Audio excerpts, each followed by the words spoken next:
Okay, what I'm going to show you is a neat little trick that you can use on your Appalachian assault rifle, your SKS.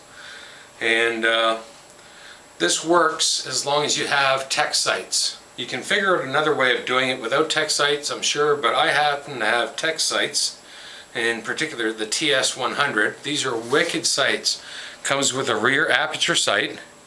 Okay, and it's got two different apertures, 0 to 200 meters, and then you flip it to, and that's the 300 meter sight.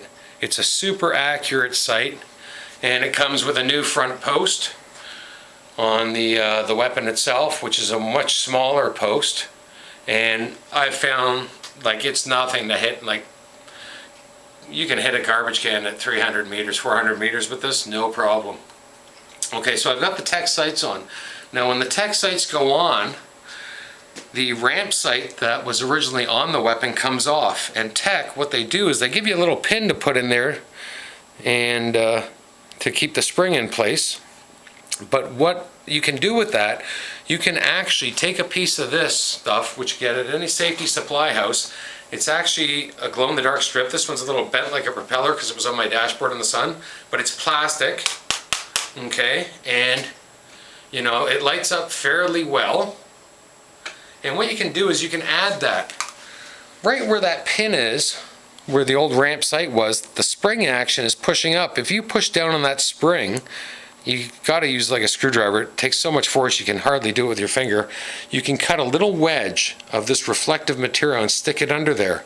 Now when I'm using my actual weapon, it doesn't interfere with my sight because I have the tip of the V just below my front sight. So in the daytime, I don't remove this, I keep it on.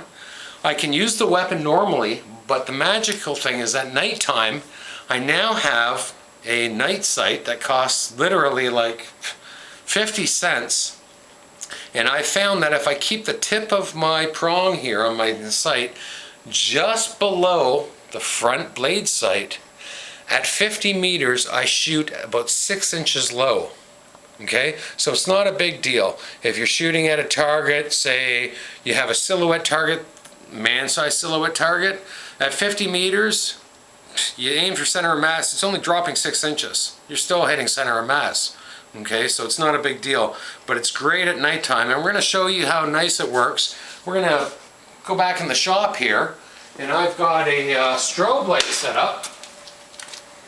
And just an improvised, I have an improvised rest here, but we're going to pretend that strobe light is some zombie who's actually shooting at us. So what I'm going to do is I'm going to grab the camera off Chad. We're going to get the lights turned off. There's the strobe light. You can see my weapon sight already showing up. Okay, now I can't put the camera through so that you can see the sight, but if that was the strobe going off, I just lift up my sight, there we go, and I aim just, you know, I'm going to be aiming low, but you can see that at nighttime, when the strobe lights disappear, that's because the camera is actually being blocked by my rear sight.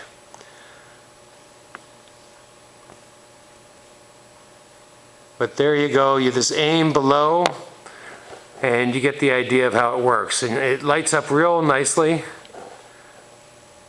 And it actually works. So you can actually shoot at targets at nighttime and get the hang of it. And it's totally foolproof. There's no batteries, there's no wires, there's no setup. It stays in place. The perfect solution. Thanks very much for watching. That was awkward. Was it? I think so.